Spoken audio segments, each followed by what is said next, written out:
Hi guys, welcome to the Inertia Education. Okay, आज जो हम पढ़ने जाने वाले हैं वो चैप्टर नंबर 3 मतलब कि करंट इलेक्ट्रिसिटी का जेई नीट पढ़ने जाने वाले हैं अच्छे से। ओके, तो आज जो हम बात करने जाने वाले हैं वो है करंट के बारे में, वोल्टेज के बारे में और रेजिस्टेंस के बारे में। ठीक है, तो अच्छे से ध्यान दें दैट फर्स्ट ऑफ ऑल जब करंट की चर्चा हुई तो करंट की चर्चा से सबसे पहले जिसके बारे में बात हुई थी वो है ड्रिफ्ट वेलोसिटी और उन सारी चीज़ों के बारे में। और उससे पहले बात हुई थी पोटेंशियल के बारे में। पोटेंशियल के बारे में हम सब जानते हैं, वो हमें कौन देता है? बैटरी देती है। तो पोटेंशियल के बारे में कुछ चीज़ें जान लेनी बहुत ज़रूरी होती है। जैसे कि यहाँ पर एक बैटरी आपके सामने जुड़ी हुई है, तो इसके अंदर घटना कैसी होती है? ये क्या दिखाता है आपको? हायर पोटेंशियल, मतलब कि बड़ा स्थितिमान। ये क्या दिखाता है? Lower potential. अगर सपोज आपको कोई बोल दे, हम जनरल केस के अंदर अगर कोई आपको बोले कि ये बैटरी है 5 वोल्ट की, कितने की है? 5 वोल्ट की, तो इसका मतलब क्या होता है कि इस बैटरी के अंदर यहाँ पर आपको क्या मिलेगा? 5 वोल्ट, और यहाँ पर आपको क्या मिलेगा? 0। पहले ही बोला है कि पोटेंशियल जो है, अगले लेक्चर के अंदर पहले भी बात हो चुकी है कि पोटेंशियल क्या है? It is an referral thing. ठीक है, वो किसी के रेफरेंस से नापी जा सकती है। ऐसे ही कैसे हम किसी चीज़ को नाप सकते नहीं है, वो चैप्टर नंबर 2 के सारे के सारे लेक्चर्स के अंदर बोला है। ठीक है, तो यहाँ ऐसी चीज़ होती है, मतलब अगर आप इसको 0 लेते हो तो इसका पोटेंशियल आप क्या मेजर कर सकते हो? 5 मेजर कर सकते हो। ऐसे ही कैसे आप सोचो, अगर आपने कोई पोटेंशियल मेजर किया कि सपोज कि यहाँ पर आपको मिल रहे हैं 6 वोल्ट, ओके, और यहाँ पर आपको मिल रहा है -2 वोल्ट। कितना मिल रहा है? -2 वोल्ट। तो आपका पोटेंशियल डिफरेंस कितना हुआ? Think, it will B -2 + 6, it will B 8 volt. कैसे? सोचे कि आप अगर इस चीज को समझने जाए तो ये आपकी डेटम लाइन है जहां पर 0 है। -2 मतलब क्या हुआ? यहाँ पर आप -2 नीचे आए। 6 वोल्ट मतलब 0 से आप +6 गए, तो ये आपका 6 हो गया। तो टोटल जो आपको मिलता है, दिस इज 6 + 2 8। ओके, तो अल्टीमेटली आपने यहाँ पर किया क्या? 6 - -2, इसके अंदर आपने क्या किया था? 5 - 0, इसका आंसर आता है 8। ओके, यहाँ इसका आंसर क्या आता है? 5। तो पोटेंशियल को मेजर करना अच्छे से समझना चाहिए। अगर -2 के बदले आपको 2 दिया होता तो कितना आता? Potential difference 4। ओके, 6 - 2 कितना हो जाता? 4। अगर 2 दिया होता तो यहाँ पर फिलहाल हमें क्या दिया हुआ है? -2। तो ये सारी बातें किससे रिलेटेड है? पोटेंशियल से रिलेटेड। ठीक है, ये हमें कौन देता है? बैटरी देती है। जैसे कि लेक्लांचे सेल है और वो सारी चीज़ें कौन देता है हमें? ये बैटरी। ठीक है, लेक्लांचे सेल है, डेनियल सेल है, वो सारे के सारे सिचुएशन के अंदर आपको ये सारी सिचुएशन देते हैं। ठीक है, आप बैटरी को ज्वाइन करो, उसके अंदर अल्टीमेटली होता क्या है? ठीक है, जैसे कि अगर आपने बैटरी किसी की चीज़ में केमिस्ट्री में ज़्यादातर आपको पढ़ने में आएगी, तो अगर आप केमिस्ट्री के अंदर बैटरी पढ़ रहे हो, ठीक है, तो घटना क्या होती है उसके अंदर कि आप सोचते हैं कि सपोज आपको एक बैटरी ने कॉपर लिया, सल्फेट लिया और कॉपर सल्फेट का एक मिक्सचर बनाया, उसके अंदर 2 कॉपर रॉड्स आपने डाल दिए। आपका एक बिहेव करता है एनोड जैसे और ये दूसरा बिहेव करता है कैथोड जैसे। वास्तव में कौन चल रहा है? ठीक है, कॉपर चल रहा है? नहीं, वास्तव में चल रहे होते हैं इलेक्ट्रॉन्स है। वास्तव में कौन चल रहा होता है? इलेक्ट्रॉन्स चल रहे होते हैं। वो चार्ज कैरियर जैसे बिहेव करते हैं। केमिस्ट्री के अंदर जब आप पढ़ोगे सेल को तो आपको ये भी पता लगेगा कि कॉपर और सल्फेट के आयंस भी एक जगह से दूसरी जगह मूव करते हुए आपको दिखेंगे। वो हमारा पार्ट नहीं है, ठीक है, हमें फिजिक्स तक रहना है। तो लेकिन बहुत बड़ी चीज़ें उसके अंदर भी डिक्टेट की हुई है। तो आप यहाँ पर समझें कि क्या घटना होती है। यहाँ पर जब electrons, free electrons, I am talking about free electron, मतलब कि जो फ्री चार्जेस है, ओके, वो आपके चार्ज एक जगह से लेकर दूसरी जगह चलते हैं। जैसे कि हम माने यहाँ पर हमारा एक छोटा सा कंडक्टर, क्या है यहाँ पर एक हमारा छोटा सा कंडक्टर, तो यहाँ से इलेक्ट्रॉन एंटर हुआ, ठीक है, तो ये एक फ्री इलेक्ट्रॉन है। अभी बता रहा हूँ किसके बारे में बात कर रहे हो? Free electron. तो फ्री इलेक्ट्रॉन एंटर हुआ तो यहाँ से वो यहाँ तक जाएगा, ठीक है, ओके। कब जाएगा? जब आपने इसको बैटरी के साथ कनेक्ट किया होगा तब उसको कोई फोर्स लग रहा होगा। कौन सी डायमेंशन में फोर्स लग रहा होगा? This dimension F, okay. और फोर्स को हम इलेक्ट्रिक फील्ड भी बोल सकते हैं अगर चार्ज यूनिट हो तो, ठीक है। E इज इक्वल्स टू क्या होता है? QE, sorry, E is equals to F by क्या होता है? Q, okay. So Q, E is equals to क्या होता है? F, fine. तो ये आप समझ रहे हैं आराम से। तो ये फोर्स इस डायमेंशन के अंदर लग रहा है। कौन लगा रहा है? बैटरी लगाती है। कौन लगाता है? हमारे बैटरी। और बैटरी हमें क्या देती है? पोटेंशियल डिफरेंस देती है। बैटरी हमें क्या देती है? पोटेंशियल डिफरेंस हमें प्रोवाइड करती है। तो ये बात हमें समझनी है, ठीक। चल, तो समझते हैं आगे कि जब भी कभी कोई भी बैटरी आप किसी भी कंडक्टर के साथ लगाएं या ना लगाएं, इस कंडीशन में हमने ज्वाइन किया हुआ है। यहाँ पर हम यहाँ एक नई सी बैटरी नए सिरे से लगाते हैं, ठीक है, और यहाँ पर कोई बैटरी लगाते नहीं, ठीक है, ऐसा यही कंडक्टर ले लेते हैं और उसको हम बैटरी के साथ कनेक्ट नहीं करते, तो यहाँ भी इलेक्ट्रॉन होगा फ्री, ओके, वो यहाँ से यहाँ जा रहा होगा।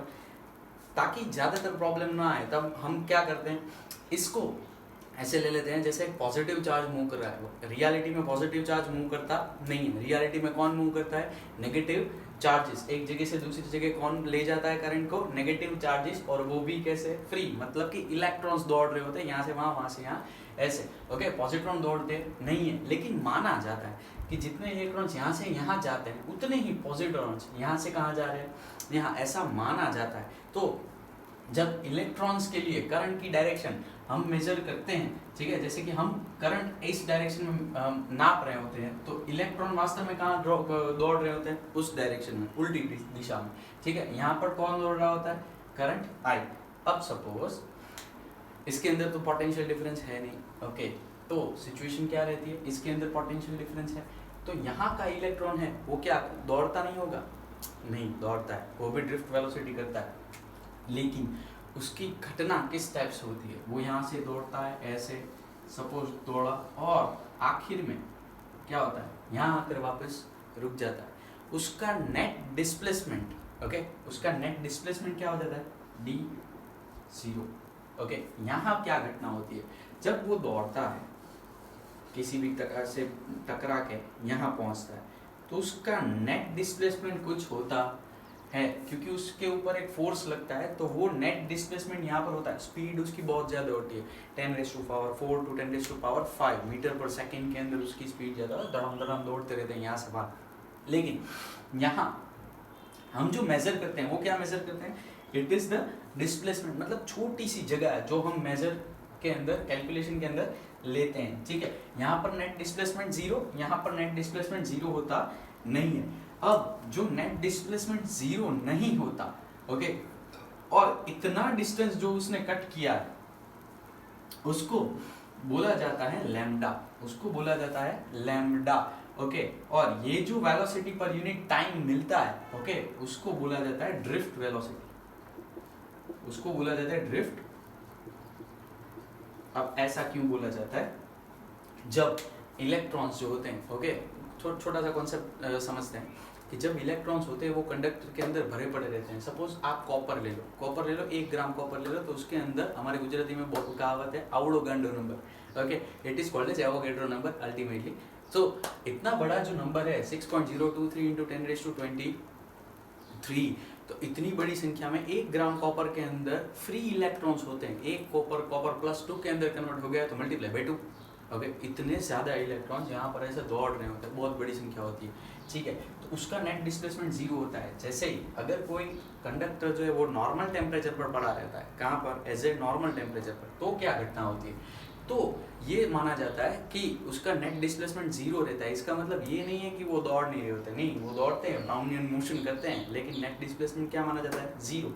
जबकि उसको फोर्स लगाया जाए तो नेट डिस्प्लेसमेंट ड्रिफ्ट वेलोसिटी के फॉर्मेट में हमें मिलता है, मतलब थोड़ा सा मूव करते हैं, ठीक है। तो ये जो पूरा मोशन जब करते हैं वो उसकी क्या है, स्पीड, ओके। ये जो इतना सा मोशन जो रहता है, फाइनल मोशन, उसको क्या बोला जाता है, drift velocity. It is called है, ये जो सपोज हम मान लेते हैं यहाँ पर ये एक पॉइंट है, ये कौन, दूसरा पॉइंट, तो ये जो डिस्प्लेसमेंट है उसको जूम करके यहाँ रखा है, तो ये जो दोनों पॉइंट के बीच का जो डिस्प्लेसमेंट है उसको हम बोल देते हैं लैम्डा, और इन दोनों के बीच का जो टाइम बोला जाता है, ओके, उसको बोला जाता है कि the time between any two collision, मतलब किसी भी दो अथरामणों के बीच का जो समय होता है उसको बोला जाता है relaxation time, okay, it is denoted by tau. ये टर्मिनोलॉजी है, हम कोई चेंज नहीं कर सकते, ठीक है। तो ये लैम्डा है और ये क्या है इसके अंदर, टाउ, ठीक है। तो अब ये बात आपको अगर समझ में आई तो अब चलते हैं आई के पास। अब किसके पास चलते हैं, आई के पास। तो आपने समझा कि अगर कोई चीज़ है आप उसको ऐसे समझ गए, जैसे कि हम मान लेते हैं कि अभी तो लॉकडाउन चल रहा है, लेकिन फिर भी जब सिटी ओपन होता है, ठीक है, बहुत सारा क्राउड होता है, एक छोटी सी गली के अंदर जब हम शार्क मार्केट के अंदर जाते हैं लेने के लिए, तो देखा होता है कि ढेर सारे लोग एक साथ एक उसके अंदर चले गए होते हैं, वो सारे के सारे क्या हैं, इलेक्ट्रॉन्स। आप देखें कि अब वो अंदर जा रहे होते हैं तो कैसे जा रहे होते हैं, एक दूसरे का टकरा के यूं यूं यूं यूं जा रहे होते हैं, ठीक है। तो उसकी स्पीड मैटर करती है कि उसकी वेलोसिटी, उसकी स्पीड। जैसे कि इसके अंदर कंडीशन कैसी है, एक मेले जैसी, आप मेले के अंदर जाओ, ढेर सारा क्राउड होता है, ढेर सारा क्राउड के अंदर क्या होता है, तो वो घूमते घूमते घूमते घूमते फिर से वहीं जहाँ से चालू किया था वहीं वापस आ जाते हैं।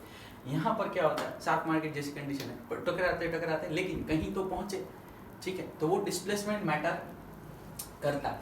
अब उसको कैसे बताया गया है ये समझना फिर से ज़रूरी है। ऐसे समझाया गया है यहाँ पर, इसको मैं रब कर रहा हूँ अब, ठीक है। तो उसको ऐसे समझाया गया है जैसे ये इलेक्ट्रॉन सारे हैं वो एक ही लाइन में है। कैसे है, एक ही लाइन में, जैसे कि यहाँ, जैसे कि यहाँ और जैसे कि यहाँ, ओके। अब सारे डिस्प्लेसमेंट ही कर रहे हैं तो उसको अब मैटर करने की ज़रूरत नहीं है। ये बैटरी भी यहाँ पर ज्वाइंट हुई है तो इसको हम यहाँ पर ज्वाइंट कर देते हैं, ठीक है, ओके। अब पहली बात, बैटरी हमें देती है क्या, बैटरी हमें क्या देती है, बैटरी हमें इलेक्ट्रॉन्स देती है। कई बुक के अंदर ये लिखा होता है कि बैटरी हमें क्या देती है, electrons. That is a false thing, okay. Battery सिर्फ हमें क्या देती है, एनर्जी। क्या देती है हमें, एनर्जी। इस इलेक्ट्रॉन के पास एनर्जी कितनी होगी, सपोज ये V वोल्ट की बैटरी है तो इस इलेक्ट्रॉन के पास एनर्जी कितनी होगी, it will B EV, it will B EV, ठीक। यहाँ पर जो इस बैटरी की वजह से, ये सपोज लेंथ इसकी कितनी है, L, लेंथ इतनी इसकी कितनी है, L, तो इसके बीच इलेक्ट्रिक फील्ड जो जनरेट हुआ होगा वो क्या होगा, E is equal to V by L। इतना इलेक्ट्रिक फील्ड इन दोनों के पोर्शन के बीच में हुआ होगा। अब क्या होता है वास्तव में, ये आपका ईवी एनर्जी वाला इलेक्ट्रॉन यहाँ गया ऐसे, यहाँ पर वापस आया, अरे यार यहाँ पर क्या होता है, उसका एनर्जी लेवल 0, ठीक है। अब ये बैटरी क्या करती है, फिर से उसको चार्ज करती है, फिर से वो यहाँ से जाएगा, फिर से यहाँ पर फिर से उसका बैटरी लेवल, एनर्जी लेवल 0। तो एनर्जी गई कहाँ, अरे यार यही गई जो आपका पंखा, tubelight, mobile, charger, XYZ TV, जो कुछ भी आप यूज़ करते हो वो यही है, ठीक है। आपका इक्विपमेंट जो है वो यही है। इसके अंदर इलेक्ट्रॉन्स जो है वो टकराते एक जगह से दूसरी जगह ट्रांसफर होते हैं। तो ऐसे ही इलेक्ट्रॉन्स जब यहाँ से यहाँ जाते हैं तो अपनी एनर्जी लॉस करते हैं। बैटरी उसको क्या देती है, एनर्जी देती है, वो नंबर ऑफ इलेक्ट्रॉन्स देती नहीं है, ठीक है। वो क्या करती है, तो वो अल्टीमेटली ये देती है आपको कि आपके पास जो फ्री चार्ज कैरियर्स होते हैं, मतलब कि जो फ्री इलेक्ट्रॉन्स एक कंडक्टर के पास होते हैं, उसको सिर्फ एनर्जी प्रोवाइड करती है, ठीक। अब ये जो पोटेंशियल लगता है वो कितना लगता है, E is equals to V by L। यहाँ पर आप समझे तो आपके पास इस एंड पर पोटेंशियल कितना होगा, V, और इस एंड पर पोटेंशियल कितना होगा, 0। जैसे कि बैटरी के बारे में हमने समझा, तो यहाँ से V पोटेंशियल आगे जाएगा, ओके, ये V पोटेंशियल, और यहाँ कितना पोटेंशियल हो जाएगा, फिर से 0, ठीक है। तो इस एंड पर भी 0 और इस एंड पर भी 0। ये वायर जो है वो हमारा कोई पावर लेता नहीं है, ऐसा हम मान लेते हैं, ठीक है। अब चलते हैं करंट के पास थोड़ा बहुत। किसके पास चलते हैं हम, करंट के पास। तो समझें करंट को कि क्या है। अब ब्राउनियन मोशन समझ में आ गया। अब रियलिटी में होता क्या है कि समझिए, ये जो इलेक्ट्रॉन है, ऐसे ही बहुत सारे इलेक्ट्रॉन्स ऐसे आगे चल रहे होते हैं। क्या कर रहे होते हैं, ऐसे बहुत सारे इलेक्ट्रॉन्स एक जगह से दूसरी जगह आगे चल रहे होते हैं। तो सारे के सारे इलेक्ट्रॉन्स ऐसे ही, जैसे सोल्जर मार्च करते हैं वैसे ही, ओके, सारे के सारे इलेक्ट्रॉन्स जो है वो एक ही डायरेक्शन में एक ही साथ आगे चल रहे होते हैं। तो यहाँ पर मैं नई फिगर ड्रॉ करता हूँ, उसको समझो। होता क्या है कि जैसे ही आपके इलेक्ट्रॉन्स जो है वो एक जगह पहुंच गए, सपोज आपके इलेक्ट्रॉन्स जो है वो एक जगह पहुंच गए, सपोज यहाँ पर पहुंच गए। एक ऐसा छोटा सा क्रॉस सेक्शन एरिया लिया हमने, इसका प्लेट का एरिया जो है वो हम A ले लेते हैं। एरिया क्या ले लेते हैं हम, A। यहाँ पर इलेक्ट्रॉन्स है एक पूरी लाइन के अंदर, ओके। इन्होंने इतना डिस्टेंस कवर करके ये लोग यहाँ पर आए फिर से, ओके। ये डिस्टेंस जो कवर किया उन्होंने वो कितना किया, dl जितना। कितना किया, dl जितना। तो उसकी वेलोसिटी क्या रही होगी, ड्रिफ्ट वेलोसिटी। उसकी वेलोसिटी क्या रही होगी, ड्रिफ्ट वेलोसिटी। तो vd इक्वल्स टू क्या लिखा जा सकता है, vd इक्वल्स टू क्या लिखा जाता है, dl by tau, okay. Otherwise you can write इस dl बाय vd dt। आप क्या लिख सकते हो, vd dt, ठीक है। तो इस dt को यहाँ से रिमूव करके कहाँ ले जाए हम, यहाँ पर ले जाए। तो dl distance is equals to क्या होता है, velocity into time. dl distance is equals to क्या होता है, वेलोसिटी इनटू टाइम। अब सोचिए कि एक बार ये आ गए तो इसकी जगह पिछले इलेक्ट्रॉन ने ली होगी, मतलब कि यहाँ पर जो एक रो होगी, ओके, उन्होंने इसकी जगह ली होगी, ये ऐसे मोशन कर रहे थे, ओके, ये आगे गए, ये उसकी जगह, ये फिर से आगे गए तो ये इसकी जगह, और पीछे से कोई इलेक्ट्रॉन आए होंगे। तो सपोज यहाँ पर इतने पूरे रीजन के अंदर आपके पास चार्ज बड़े बड़े रहेंगे, चार्ज भरे होंगे, ये चार्ज जो आपके पास भरा पड़ा रहेगा it will B D Q. ये चार्ज कितना होगा, इतना छोटे से सेक्शन के अंदर जो चार्ज भरा पड़ा है वो कितना होगा, डी क्यू। तो टोटल अगर कैलकुलेट करो तो कितना चार्ज रहता है हमारे पास, तो डी क्यू की कैलकुलेशन लेते हैं। डी क्यू इक्वल्स टू क्या होगा, इट विल बी, आपको कबूतर वाला उदाहरण याद है, ओके, अगर सपोज ये 10 मीटर का वायर है समझने के लिए, ओके, इसके हर एक मीटर पर एक कबूतर बैठा हुआ है, इसको इक्वल पार्ट्स के अंदर डिवाइड कर देते हैं, हर एक मीटर पर एक कबूतर बैठा है, तो टोटल वायर पर कितने कबूतर होंगे, 10, ओके, टोटल वायर पर कितने कबूतर होंगे, 10। कैसे डिसाइड किया आपने, तो आपने सबसे पहले क्या किया कि टोटल नंबर ऑफ कबूतर्स divide by total length, okay, तो आपको क्या मिला आंसर के अंदर, 1, ओके, उसको आपने क्या किया, L से मल्टीप्लाई, उसको आपने क्या किया, L से मल्टीप्लाई, सपोज लेमड़ा आपको मिला 1, ओके, लेमड़ा बाय L, टोटल इसको यहाँ बोल देते हैं सपोज की C, तो C बाय L मतलब कि 10 बाय 10, 10 कबूतर बैठे थे, टोटल लेंथ भी 10 थी, तो आपको क्या मिला 1, ये आपको क्या मिल गया आपका लैम्डा, इसको आप बोल दो लैम्डा, उसकी टर्मिनोलॉजी में लैम्डा मत कैलकुलेट करना, ठीक है, ये सिर्फ एग्जांपल है, तो इसको आपने बोला लैम्डा, तो आपको टोटल नंबर चाहिए, तो आपको क्या करना होगा, लैम्डा इनटू L, तो C is equals to, you can write lambda into L। ऐसी ही सिचुएशन के अंदर आप अगर यहाँ पर मेजरमेंट लेने जाए तो क्या होगा, यहाँ पूरा वॉल्यूम कवर हो रहा है, यहाँ क्या कवर हो रहा है, पूरा वॉल्यूम, तो सबसे पहले हमें क्या लिखना होगा, the value of volume. Value of volume क्या होती है, इट इज ADL, इसका वॉल्यूम कितना होगा, एरिया तो पूरा कवर हो रहा है, और लेंथ कितनी है, ADL, ओके, इसके अंदर जो पर यूनिट वॉल्यूम जितने नंबर ऑफ इलेक्ट्रॉन्स थे उसको क्या हम बोल देते हैं, N, ओके, उसको क्या हम बोल देते हैं, N, एंड उसकी वेलोसिटी कितनी थी, VD, उसकी वेलोसिटी कितनी थी, VD, इससे भी आप निकाल सकते हैं, और उसका चार्ज क्या था, E, ओके, उसका चार्ज क्या था, V, तो अगर आप VD ना भी लिखें, ओके, तो चार्ज कितना था उसका, E, ओके, फाइन, तो DL की वैल्यू यहाँ से आप पुट ऑन कर दें, तो NA VD DT into E, DT को नीचे ले आओ, it is DQ, okay, it is DQ, तो DQ by DT equals to क्या होता है, याद रखिए, AVD NE, dq by dt is equals to coulomb per second, so you can write it as I AVNE। Avani सबसे पहले भी बोला है, ये इक्वेशन क्या होता है I का, AVNE, हर एक चैप्टर के लिए I is equals to AVNE, 4th chapter में भी यूज होता है अच्छे से, तो AVNE कहाँ से आया पता चला, ओके, क्या क्या किया, सबसे पहले DL जितना सेक्शन लिया, पूरे चार्ज जो है इस DL सेक्शन के अंदर भरे पड़े रहे होंगे, तो DQ की वजह से कितने चार्ज भरे पड़े होंगे, तो NADLE, NA DL की वैल्यू ऊपर से पुट करी, VD DT इंटू E, तो DQ by dt is equals to क्या होता है, AVNE, V की बदले VD भी आप लिख सकते हैं, कोई बड़ी बात नहीं। तो भैया ये तो हो गई आपकी वैल्यू I, ये तो किसकी वैल्यू हो गई आपकी I की वैल्यू। अब समझें कुछ चीजें कि यहाँ पर E इज इक्वल्स टू हमारे पास क्या था, V बाय L, और आपने अगर कुछ चीज समझी तो सबसे पहले जो हमने समझा, तो ये VD की वैल्यू हमारे पास क्या थी, VD इज इक्वल्स टू, ये लैम्डा था, ये रिलैक्सेशन टाउ टाइम टाउ था, तो हमारे पास VD की वैल्यू क्या होती थी, VD equals to lambda by tau, VD equals to क्या था हमारे पास, लैम्डा बाय टाउ। अगर VD की वैल्यू हम यहाँ पर पुट ऑन कर दें, ठीक है, तब भी हो सकता है, और अगर उससे आगे चलना है तो हम पहले टाउ की वैल्यू निकाल लेते हैं, ठीक है। टाउ इज इक्वल्स टू क्या होता है, सपोज यहाँ पर आपकी इनिशियल स्पीड जो ये डिस्टेंस है ना टाउ, तो इनिशियल स्पीड हम 0 मान लेते हैं, फाइनल स्पीड हम मान लेते हैं VD, फाइनल स्पीड हम कितनी मान लेते हैं, VD, तो टाउ की वैल्यू हाफ AT स्क्वायर, ये T के बदले क्या आ जाएगा, यहाँ पर आपका क्या आ जाएगा, रिलैक्सेशन टाइम टाउ। A की वैल्यू कैसे निकालें, सपोज A की वैल्यू के A की वैल्यू के लिए हमें क्या करना पड़ेगा, it will be MA equals to Q E, दोनों फोर्स ही है। F इज इक्वल्स टू आपको पता है ma and F is equals to आपको पता है Q E।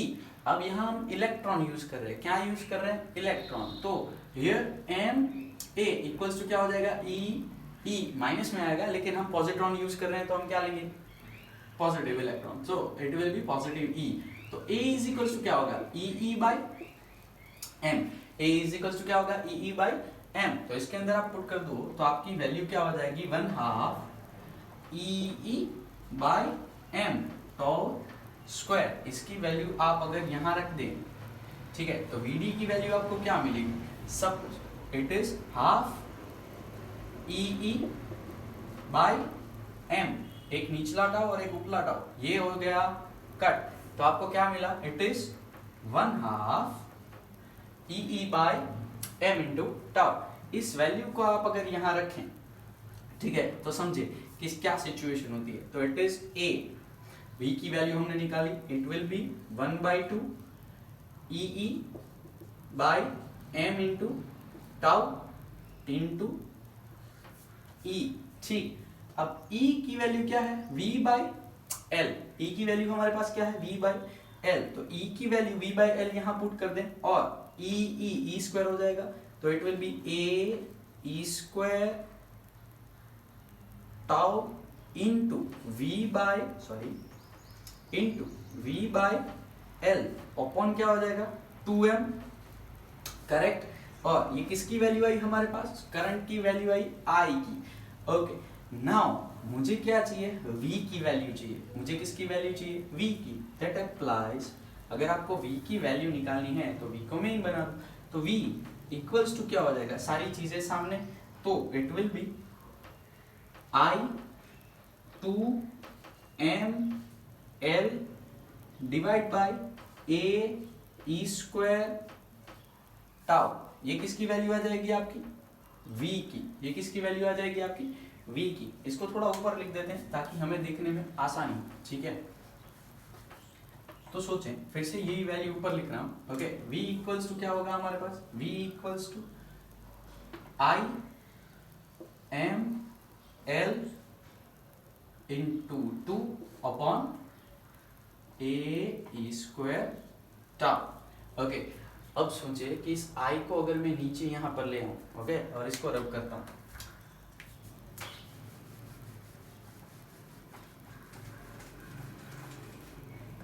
इस I को आप कहां ले आओ? नीचे।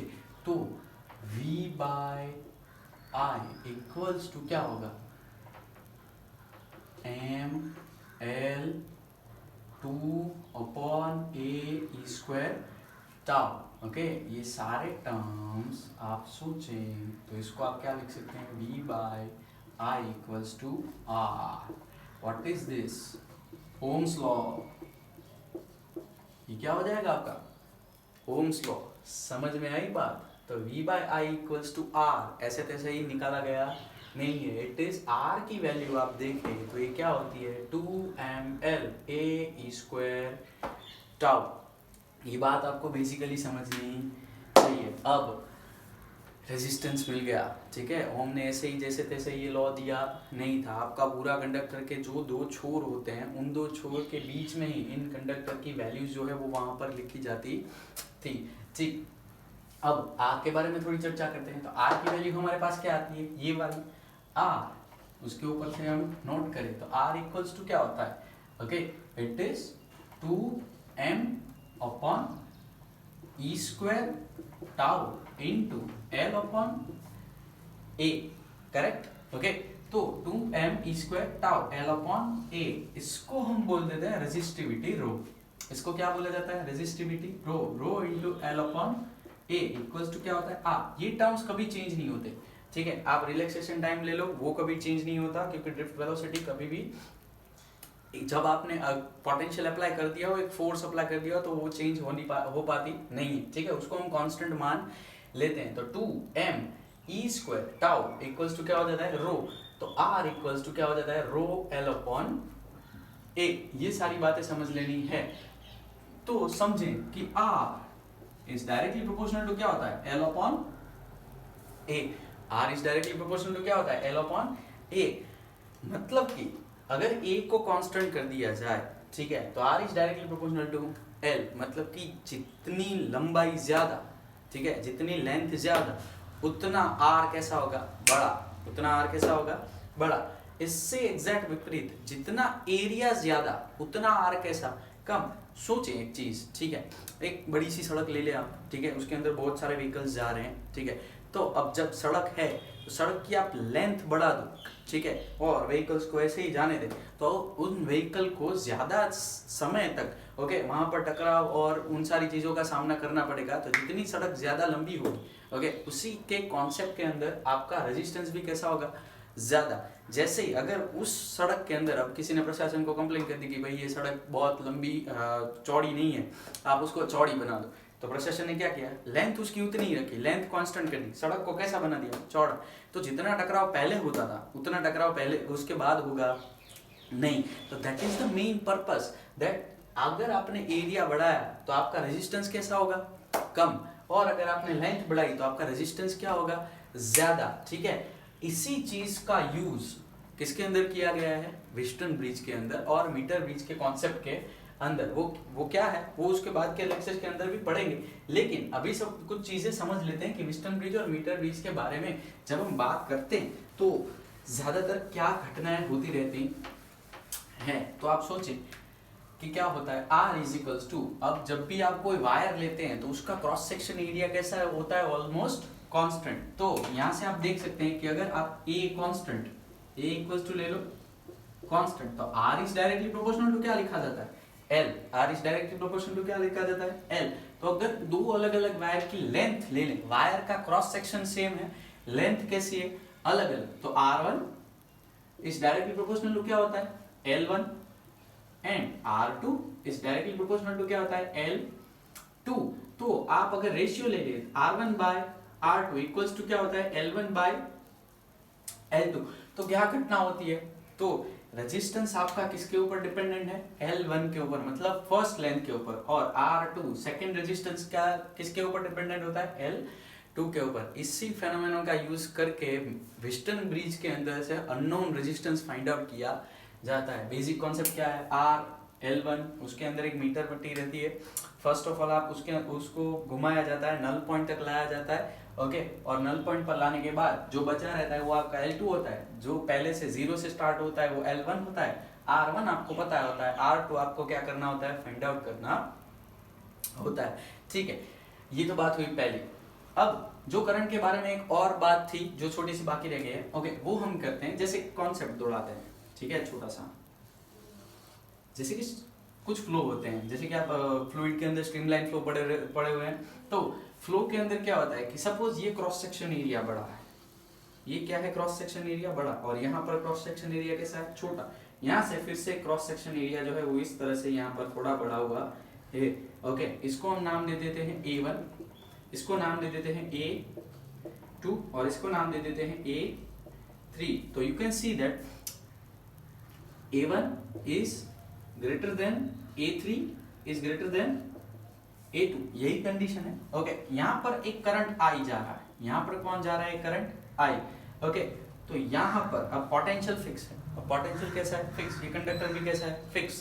तो यहाँ पर करंट की वैल्यू ज्यादा होगी कि कम, pause the video and think like by yourself. यहाँ पर करंट की वैल्यू ज्यादा होगी या कम, सोचें। I इज इक्वल्स टू हमारे पास क्या था, AV NE, I is equals to हमारे पास क्या था, AV NE।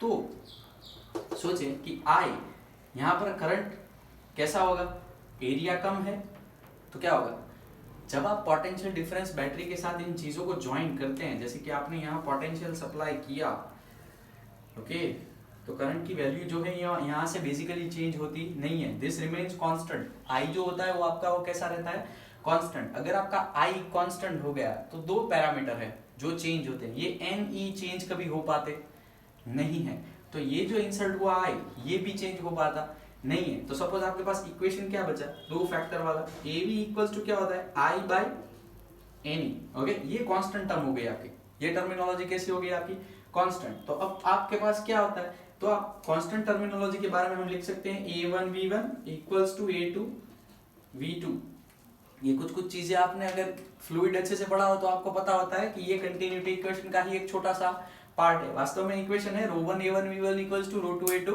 v2, लेकिन ρ1 कैसा है, कांस्टेंट, ये जो i बाई n का रेशियो है वही है, ठीक है। तो a1 v1 इक्वल्स टू क्या होता है यहाँ पर भी a2 v2, ठीक। तो अगर आपने आपका एरिया यहाँ बड़ा है तो वेलोसिटी, ड्रिफ्ट वेलोसिटी कैसी होगी, यहाँ पर कम, यहाँ आपका एरिया कम हुआ तो ड्रिफ्ट वेलोसिटी ज्यादा। अगर इसके अंदर भी पोटेंशियल सेम है, आप याद करो जब भी आपको कहीं पे दूर पानी फेंकना होता है तो हम क्या करते हैं, आपके पास जो छोटी वाली वो जो फ्लोरेट नली रहती है, ओके, उसको आप क्या करते हैं, एरिया कम कर देते हैं, तो आपका जो वेलोसिटी है आपके जो पार्टिकल की वाटर ड्रॉपलेट्स, उसकी वेलोसिटी क्या होती है, दूर तक जाती है। तो सेम फॉर्मेट के अंदर यहाँ पर भी अगर आपने किसी भी कंडक्टर का एरिया कम कर दिया तो क्या होगा, करंट के अंदर कोई चेंज ना होगा, ठीक है, करंट तो वैसे का वैसा ही रहेगा, लेकिन फर्क कहाँ पड़ेगा, फर्क पड़ेगा उसकी यहाँ पर ड्रिफ्ट वेलोसिटी है वो क्या होगी, ज्यादा। तो अगर आप ड्रिफ्ट वेलोसिटी के रेशियो के अंदर ऐसा ही क्वेश्चन अगर पूछा जाए, नीट के अंदर ज्यादातर ऐसे क्वेश्चंस आते हैं,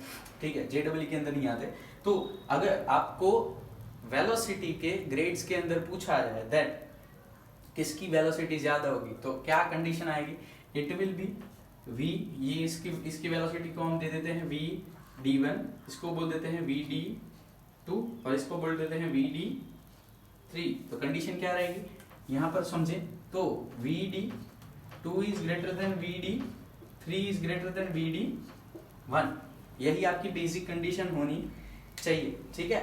तो आज के लिए रेजिस्टेंस के बारे में इतना ही, ठीक है। नेक्स्ट लेक्चर के अंदर पोटेंशियल कैसे कैलकुलेट करेंगे, पोटेंशियल के साथ साथ रेजिस्टेंस कैसे कैलकुलेट करेंगे, और एक और बात जो है, ओके, वो उसके अंदर Kirchhoff first law and second law भी कैसे कैलकुलेट करेंगे वो हम बात करेंगे। लेकिन एक छोटा सा टॉपिक जो बाकी रह गया है करंट के बारे में, ओके, वो भी हम अभी समझ लेते हैं, ताकि करंट के अंदर जो यूनिक क्वेश्चंस जो पूछे जाते हैं, जैसे कि क्वांटिटी करंट कैसी है, ठीक है, तो करंट कैसी क्वांटिटी है उसको भी समझ लें, ठीक है। देखें करंट जो है वो हमारी कैसे है, ऐसे सपोज जंक्शन रूल आपका है किरचॉफ फर्स्ट रूल, ओके, तो आपको पता है कि यहाँ पर सपोज 5 एम्पियर एंटर हो रहा है, यहाँ पर ऐसे, ओके, यहाँ पर क्या होता है, यहाँ पर 2 एम्पियर एंटर हो रहा है, ठीक है, तो यहाँ बाहर निकलने में कितना होगा, 5 + 2 = 7 एम्पियर। क्या यहाँ पर 90 डिग्री होगा तो ये वेक्टर लॉ फॉलो करेगा, नहीं, ऐसा कभी नहीं होगा कि इसका आंसर क्या होगा, √25 + 4, ऐसे कभी आंसर आएगा नहीं। आपका क्या होगा, सीधा एडिशन, मतलब कि वेक्टर एडिशन इसके अंदर फॉर्मेट के अंदर आएगा नहीं। डायरेक्शन मैटर्स, पर क्या डायरेक्शन मैटर करती है, सोचें अगर इसकी डायरेक्शन में उल्टा दूं, ठीक है, ये 2 एम्पियर यहाँ हो गया तो अब यहाँ क्या हो जाएगा, ओके, ये 5, ये 2 इधर गया तो ये 7 के बदले कितना हो जाएगा, यहाँ पर 3, ठीक है, मतलब डायरेक्शन मैटर करता है। यहाँ पर लिख सकते हैं हम direction matters, but vector law follow नहीं करता, ठीक है, वेक्टर लॉ फॉलो नहीं करता। ये गुजराती के अंदर लिखा है, थोड़ा बहुत आप अपने हिसाब से समझना, ठीक है। यहाँ पर ऐसे भी लिख सकते हैं, कोई बात नहीं, वेक्टर लॉ को फॉलो नहीं करता, ठीक है। तो क्या कंडीशन है, तो अब इसको बोले क्या, ठीक है, इसको बोला जाता है टेंसर क्वांटिटी, ना स्केलर ना वेक्टर, ठीक है। डायरेक्शन मैटर करती है फिर भी वेक्टर लॉ को वो फॉलो करता नहीं है, that's why it is called as a tensor quantity, correct, okay. अगर ऑप्शन के अंदर टेंसर ना दिया हो तो स्केलर और वेक्टर में से जो आएगा वो आएगा स्केलर क्वांटिटी, ओके, वेक्टर कभी भी आएगा नहीं। तो this was all about current, ठीक है। Till then take care and good bye.